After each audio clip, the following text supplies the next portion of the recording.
حضرت امام علی المرتضیٰ شیر خدا کرم اللہ تعالی وجہ الکریم کے ارشاد، اقوال اور نصیحتیں اس قدر جامع اور قیمتی ہیں جو سنہری حروف میں لکھنے کے قابل ہیں۔ حضرت علی المرتضیٰ شیر خدا کے خطبات اس قدر تقویٰ اور ہدایت سے لبریز ہیں کہ کسی بھی غافل شخص کو بیدار کرنے کے لیے چنگاری کا کام کرتی ہیں۔ آپ کی نصیحتیں اور وصیت مورخین نے سند کے ساتھ کتابوں میں درج کی ہے، جو آپ نے شہادت سے قبل اپنے فرزندان کرام امام حسن اور امام حسین رضی اللہ تعالی عنہم کو ارشاد فرمایا تھا، مگر در حقیقت یہ نصیحتیں آپ نے پوری امت مسلمہ کو دی ہیں،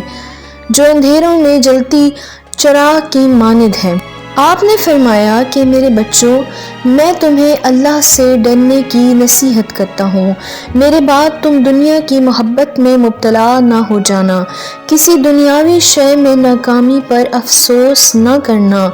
حق بات کہنا اور حق کا ساتھ دینا، مظلوموں کی مدد کرنا، یتیموں کا ساتھ دینا اور ان کے ساتھ حسن سلوک سے پیش آنا،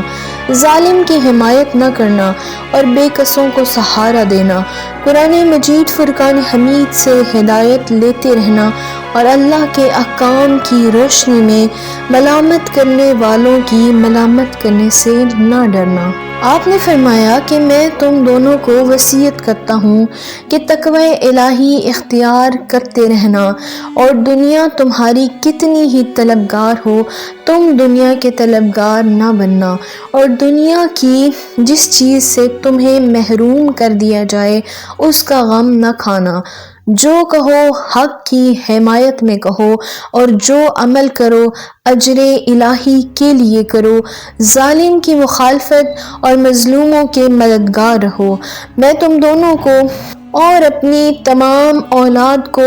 اپنے کنبے کو اور جس کے پاس بھی میری یہ تحریر پہنچے وصیت کرتا ہوں کہ اللہ کے لیے تقوی اختیار کرنا، اپنے ہر کام میں نظم و ضبط کا خیال رکھو اور باہمی تعلقات درست رکھو، کیونکہ میں نے تمہارے نانا حضرت محمد مصطفیٰ صلی اللہ تعالی علیہ وآلہ وسلم کو ارشاد فرماتے ہوئے سنا تھا کہ لوگوں کے درمیان اصلاح کرنا 1 سال نماز روزے سے افضل ہے۔